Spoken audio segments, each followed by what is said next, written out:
selamat datang di vlog kami. Halo.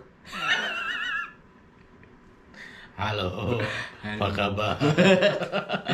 Selamat datang di vlognya The Wismoyos. Jadi maklumkan ya Pak Guru, memang agak-agak kaku seperti kanebo kering. Apa kabar kalian? Gak pernah serius. Gimana? Jadi hari ini kita mau bacain beberapa hal yang sudah ditanyakan sama teman-teman di Instagram tentang ceritain dong gimana akhirnya bisa kerja di New York City. Tuh. Ya. Oke, kita bacain beberapa yang ada DM, terus ada yang komen, tapi banyak kan DM nanya gimana sih akhirnya bisa kerja di Amerika gitu. Jadi kita memang melalui proses yang begitu panjang, hampir setahun sampai akhirnya semua paperwork kita keluar dan akhirnya kayak kita udah sebutin di vlog kita sebelumnya gitu, cuman hari ini kita bakal kasih tahu secara detail. Anyway, shout out dulu nih ke Gengar yang baru saja dibeli. Siapa? Gengar. Gengar.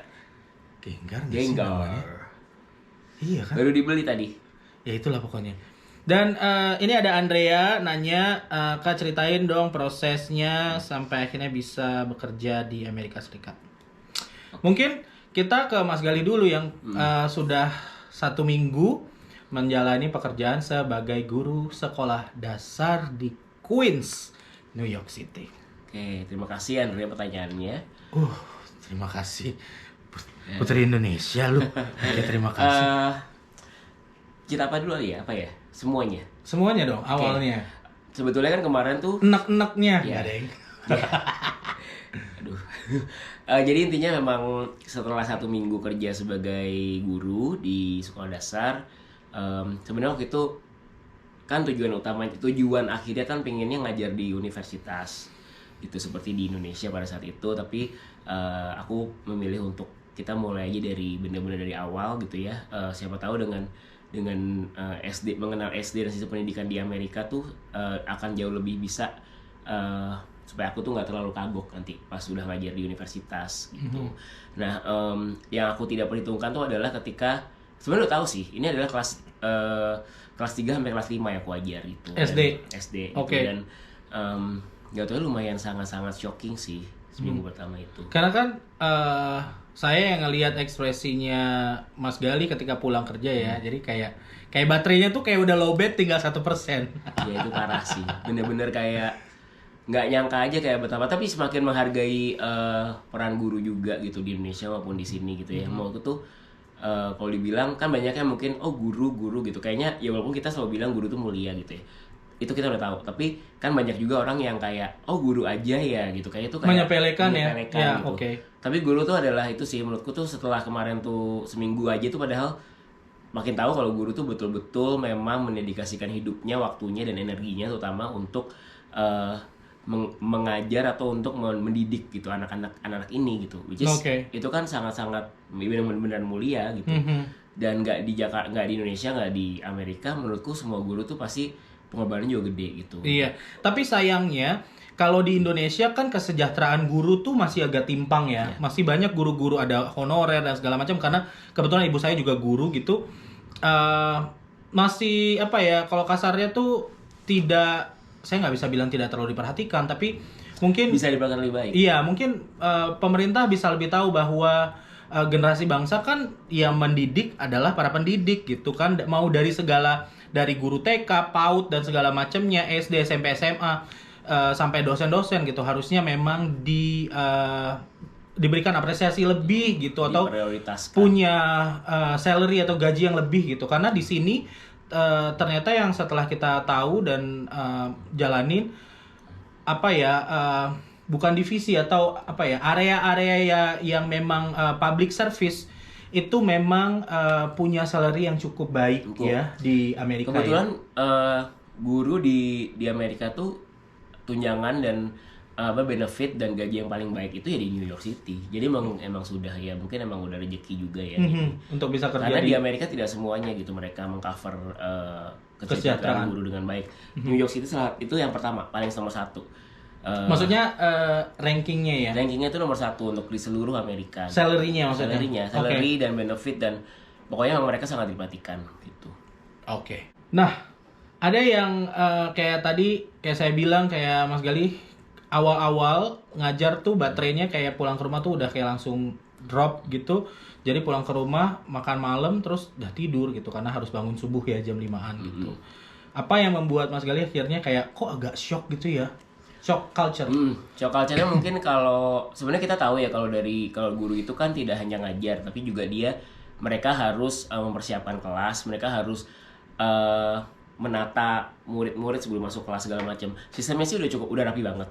Tapi tetap shock ketika melihat anak-anak yang memang sangat-sangat sulit dikendalikan gitu. Jadi mereka tuh sangat-sangat high energi gitu ya, dari pagi sampai sore tuh mereka tuh bener-bener baterainya tuh full terus full gitu. Terus kalau di sini mungkin yang membedakan di Indonesia kulturnya ya, anak-anak sini tuh berani banget gitu. Aku nggak tahu mungkin generasi Indonesia sekarang yang sekarang di Indonesia yang kecil-kecil tuh mungkin juga mirip, tapi di sini tuh bahkan kayak kalau kita kan di Indonesia kan ada istilah kalau kepala tuh nggak boleh dipegang, itu nggak sopan, apalagi orang tua ya. Apalagi orang tua gitu. Mereka tuh bisa tiba-tiba kayak tung gitu. Kayak mungkin bercanda sama saya gitu, mungkin saya botak juga, mungkin mereka gemes apa gimana, terus tapi kaget dong gitu, kaget banget. Sampai akhirnya saya ngeliat ada guru lain yang udah senior yang botak juga digituin juga sama dia, sama orang lain gitu, kayak tung sama anak itu ya. Sama itu. Dan saya udah expect tuh guru bakal marah. Kalau tuh guru tuh orang galak. Aku tahu tuh orang galak. Guru orang ketawa-tawa doang, malah kayak anaknya ditowel-towel juga, dibercanda-bercandain juga gitu. Iya. Jadi menurut saya kayak dynamicnya tuh kayak gini, beda banget sama di Indonesia gitu. Karena sebenarnya itu yang membuat saya tidak bisa jadi guru. Kepala saya dipegang, nanti tangannya takutnya sengklek ya. Iya. Tangannya hilang, coy. tapi memang apa ya, kayak Mas Gali cerita tuh berarti memang sebuah apa ya, ada pelajaran baru ya, karena kan Mas Gali di Indonesia waktu ngajar di UI, ngajar di UPH gitu, nggak apa-apa sebut brand, masuk ke vlog kita. Jadi satu itu apa? UMN ya. Waktu ngajar di 3 universitas itu kan rata-rata anak-anak yang sudah apa ya, mereka sudah mengerti, sudah dewasa gitu ya. Nah kalau di sini kan juga kalau Mas Gali bilang mereka juga sangat apa ya, sangat beropini ya. Iya, tuh. Itu gimana? Jadi mereka mungkin namanya anak-anak zaman sekarang, saya nggak tahu kalau di Indonesia di SD mungkin juga sama. Tapi kayaknya di sini tuh mereka tuh talk back. Mereka tuh kalau dikasih tahu mereka akan ngasih tahu lagi. Karena memang sudah diajarin memang di culture-nya untuk punya pendapat, tapi juga harus bisa responsible juga atas argumen. Nah, tapi kita sebagai guru jadinya karena saya dibesarkan di tahun 90-an ketika saya SD, itu nggak boleh namanya talk back sama guru. 90, saya Gitu. baru lahir. Disebut terus. Saya baru lahir, Mas Gali udah SD. Pokoknya bener-bener enggak, tapi iya sih kelas 1. SD kelas 1 ya bener. Dia baru keluar, saya Keluar dari mana? Itu nggak ada tuh namanya ngomong balik sama guru gitu. Yeah. Terus di sini tuh bener-bener kalau disuruh duduk atau disuruh apa, kadang mereka bilang gitu, kenapa? Saya udah duduk, saya duduk di sini, tapi duduknya di tempat lain gitu. Terus kita harus bilang kayak duduk di tempat yang disuruh gitu. Terus kenapa saya harus duduk di situ gitu? Bener-bener kayak untuk sampai ke nanyanya, pelajaran tuh kadang tuh lama cuman untuk supaya mereka mau gitu. Dan itu tuh saya tidak pernah jumpai sebelumnya gitu. Dan challenging sekali buat Mas Gali yang biasanya ngajarin anak-anak yang memang sudah menuju dewasa gitu ya. Lagi. Ini ngajarin anak-anak yang masih kecil gitu, dan terlihat sekali tuh ekspresinya kalau pulang tuh benar-benar kayak, tau kan, kayak kertas yang udah dilipat-lipat selecak itu deh pokoknya. Oh gitu ya. Iya. Bener-bener seminggu ini. Oh, gitu. Tapi kan yang penting duitnya enak ya. Nah, tapi Mas Gali kira-kira sudah seminggu menjadi guru di New York City, happy nggak? Happy, alhamdulillah happy.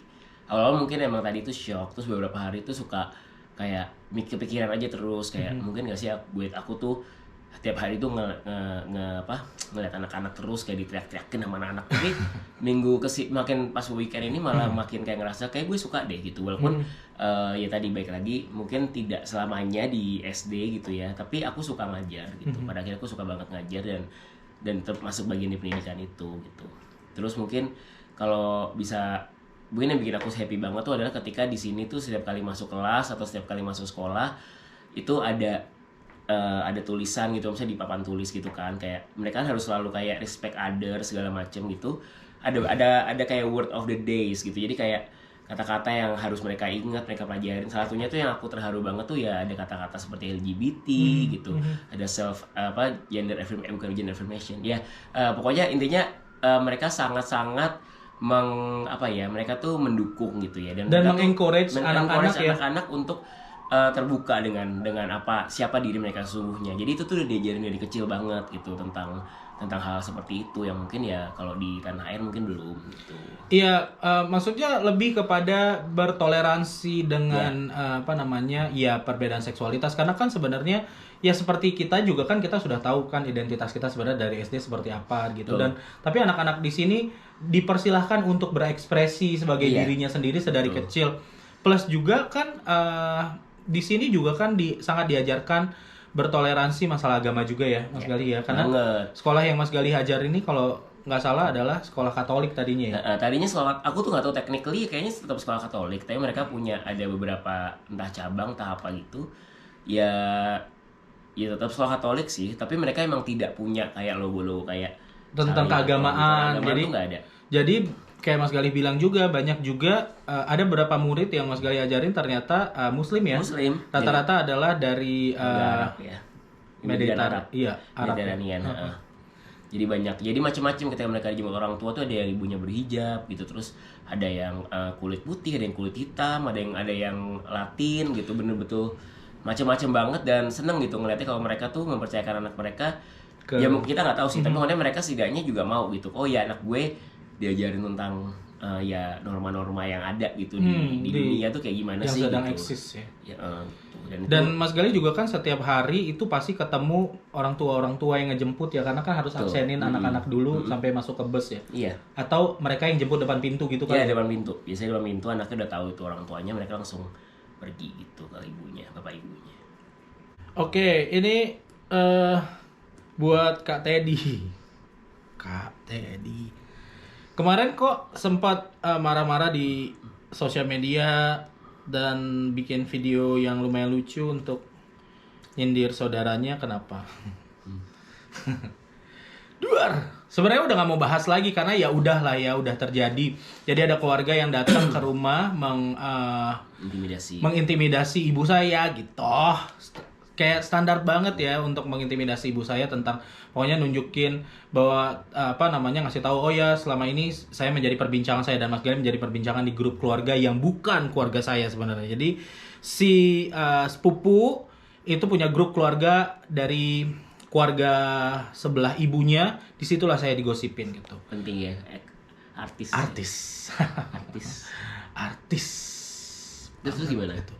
Cuman ya udah, sempat kemarin kan sempat marah dan meluapkan isi hati di sosial media, terutama di Instagram Story. Tapi udah cukup, dia udah gembok Instagramnya dan udah sempat rubah namanya juga. Jadi nama singkat aja gitu, kita nggak perlu spill namanya karena nggak usah kasih panggung lagi gitu. Tapi yang saya mau kasih tahu adalah saya tidak minta makan sama Anda.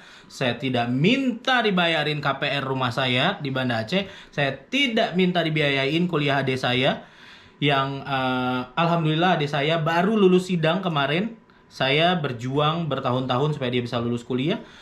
Saya masih menguliahkan adik saya yang cowok satu lagi gitu. Jadi saya tidak minta sama kalian. Jadi yang saya mau minta sama kalian adalah jauh-jauh dari keluarga saya. Gitu. Kalau masih mau nganggap keluarga saya silahkan. Tapi kalau terus bawa-bawa saya dan ngata-ngatain saya seolah-olah saya adalah pendosa sekali, move away. Ini harus cari kehidupan aja kali ya. Iya, cari kehidupan. Kamu kaya loh. Kamu tuh kaya, kamu punya usaha coffee shop di Jakarta. Semakin terbuka nih faktanya. Iya kan? Kamu kaya, buat apa kamu urusin saya? Saya nggak kenal kamu, saya nggak pernah mau tahu tentang kamu loh. Ini dia kebetulan adalah sepupu saya dari sebelah orang tua saya. Dia adalah cucu pertama.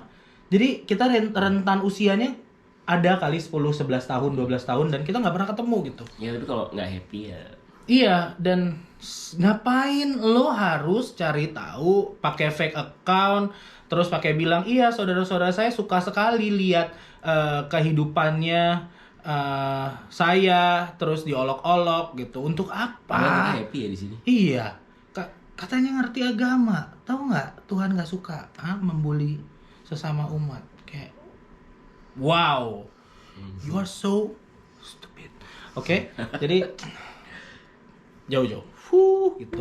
Gitu ya guys. Jadi gue jarang-jarang banget untuk marah di sosial media gitu. Cuman ada yang memecik gitu. Terus juga kemarin ada sempat ingat Mas Gali ada yang nge-DM, "Oh, mohon maaf saya menggugurkan apa sih? Saya membatalkan untuk mendukung kalian karena ternyata Jadi kita kurang dapat duit deh kalau dia ngebatalin. ternyata saya juga ikut berdosa kalau mendukung kalian. Satu yang kalian harus tahu, saya tidak pernah minta dukungan. Saya dulu sebelum ketemu Mas Gali, saya hidup di kaki saya sendiri. Saya tidak meminta dukungan bahwa saya seperti ini gitu. Ada yang mendukung dan baik, saya bersyukur. Alhamdulillah. Tidak ada juga saya tidak masalah. Karena saya percaya bahwa Allah tuh sudah punya kapasitasnya sendiri untuk menjaga kita. Ya nggak sih? Dan saya percaya bahwa saya dijaga dengan sangat baik gitu sampai detik ini. Jadi kalau ada yang mau mencoba mengusik kehidupan kami, coba dipikir baik-baik karena karma is real, nyata sekali ya. Ya, begitulah kira-kira. Jauh-jauh. Jadi kita tadi barusan ngobrol singkat yang nggak taunya tidak terlalu singkat. Nggak singkat. Ya, jadi mungkin Mas Edi ada penutup sebelum holiday season dan segala macamnya akan berjalan. Penutup dari vlog. Ini kirain menutup ceramah gitu. Sekali. Anyway, teman-teman yang merayakan Natal, selamat melakukan persiapan. Saya yakin sekali pasti berkumpul dengan keluarga adalah salah satu hal yang menyenangkan. Terutama sekarang kan sudah COVID sudah mulai longgar, jadi sudah bisa kumpul-kumpul lagi selama Natal. Dan buat teman-teman yang juga sedang persiapan untuk tahun baru, ingat tetap jaga diri, jangan jangan lengah tentang COVID karena masih ada atau apapun itu. Jaga diri baik-baik supaya tetap hidup lebih baik. Amin. Dan 2023 bisa disambut dengan yang lebih baik lagi. Amin. Dewi Smoyos pamit, sampai ketemu lagi di vlog kita selanjutnya. Bye.